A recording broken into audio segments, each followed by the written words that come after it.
Mayo 31, taong 2024.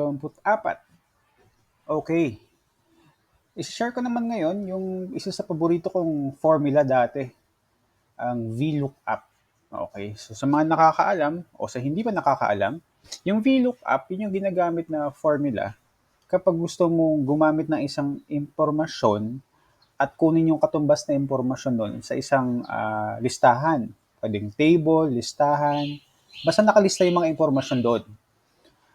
Sa halimbawa ko ngayon, meron akong table dito. Gusto ko makuha yung presyo at inventaryo. At ang impormasyon na meron ako ay itong produkto. So yan, kamiseta, sando, pantalon, at so on. Okay. Yung impormasyon na gusto ko makuha, ito, nandito sa kabilang sheet. Okay, gusto mo ko yung presyo at inventaryo. Ayan. So una, puntahan mo muna yung cell na gusto mong mapaglagyan ng impormasyon. So, lagyan natin equal sign. Tapos, VLOOKUP. Okay. So, ang gagawin niya, kukunin niya mula sa kaliwa, papunta sa kanan, yung impormasyon na gusto mo. Nakalagay, lookup value. Ayan, oh, naka-bold. Ano ba yung impormasyon na meron ka na magagamit mo? So, meron ako dito yung pantalon. So, i-highlight ko lang yan. Okay, nakalagay B3 kasi andun yung cell na yun eh. B3 yung tawag sa cell na yun. Lagyan mong comma. Ngayon, pumunta ka dun sa listahan. Table array. Saan mo daw kukunin yung impormasyon?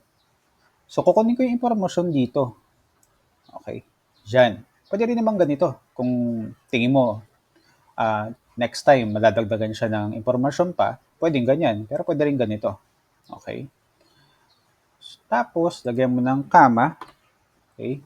Nakuha mo na kung saan kukuhanin. Ngayon naman, tinatanong, mula sa kaliwa papunta sa kanan, pang ilang column doon yung kukuhanin mong impormasyon. Column index number. So, syempre, yung etong una, number 1, etong pangalawa, number 2. So, lagay mo 2. Tapos, comma, ulit, sabi, ano gusto mong makuha? Approximate lang ba na match o sakto? So, gusto natin syempre yung sakto. Lagay mo lang 0. Okay, tapos sarado natin yung formula. Okay, yan. Okay, meron na. Kamiseta, sapatos, pantalon. Okay.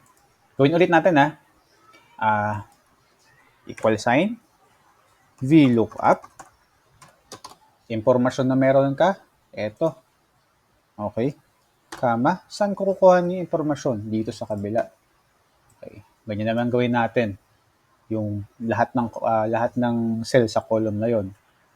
Pang ilang column daw mula doon sa kaliwa? Pangalawa pa rin ba? Hindi, pangatlo na. Kasi ang gusto ko nang kuhanin, inventaryo. So, comma. After nung table, number 3, comma ulit, 0. Kasi gusto ko eksakto. Okay. Kaya na. 1,024. Sapatos. Magkano ang presyo ng sapatos? 1,500. Ilang piraso meron ka sa inventaryo? 12. Okay. Gawin natin ito ngayong pera. Siyempre, para maayos. Ayan. Okay. So, yan. Okay na. Again, ito ang VLOOKUP. Paggamit ng impormasyon na meron ka para makuha yung katumbas sa kabilang listahan. Sana magamit mo. Salamat!